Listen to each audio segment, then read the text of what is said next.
Ma, anong nangyayari? Bakit maraming tao sa labas? Bakit sobrang daming sundalo? Anak, huwag mo na silang tignan. Hayaan mo na sila. Matulog ka na. Ha? Ano? Papatulogin mo ako? May problema ba tayo? Ma, alam ko kung anong nangyayari sa ating bansa. Tingnan mo ang mga kawal sa labas. Lahat nila ay sinanay upang lumaban. Sabihin mo sa akin, sinasakop na naman ba tayo ng mga sakim sa mga teritoryo? Sabihin mo nga sa akin, ma. Huwag mo ako gawing inosente sa bagay na dapat alam ko. Pagaspas ng alon sa ating dagat, mga hayop na naninirahan sa lupain, mga ninuno na pinangalagaan ang karangyaan at yaman, bayanit sundalo na nakipaglaban. Babalewalain ba ito ng tuluyan? Akin ang bayang sinilangan. Iyan ang laging nakatatak sa aking isipan. Binasa't inaral ang nakaraan upang magkaroon ng sapat na kaalaman patungkol sa trahedya na kinaharap bago pa man ako maisilang.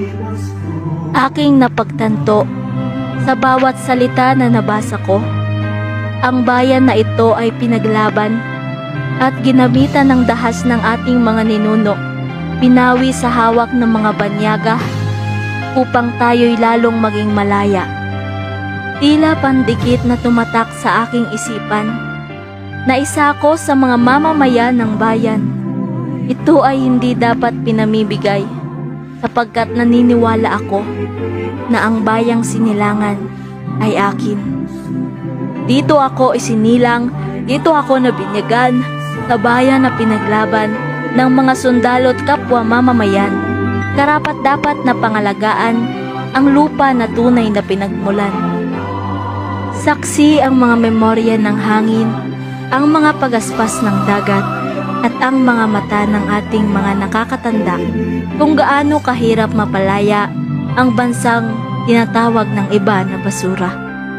Mga sundalong nawalay sa pamilya, mga bomba at armas na kumalat sa paligid, dahas ng paghihiganti at pagbawi ang namutawi sa nakaraan ng bayan.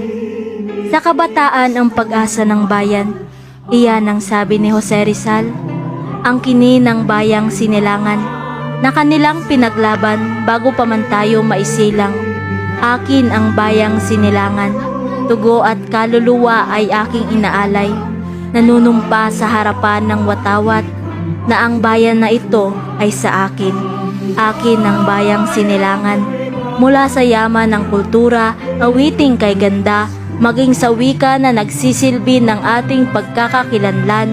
Akin ang bayang sinilangan.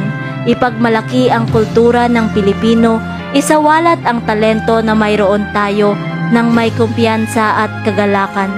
Bayan na sinilangan, bayan na pinaglaban. Dalhin man ako sa bansa ng mga banyaga, iyong laging tatandaan na babalik pa rin sa bayan na sinilangan. Akin ang bayang sinilangan.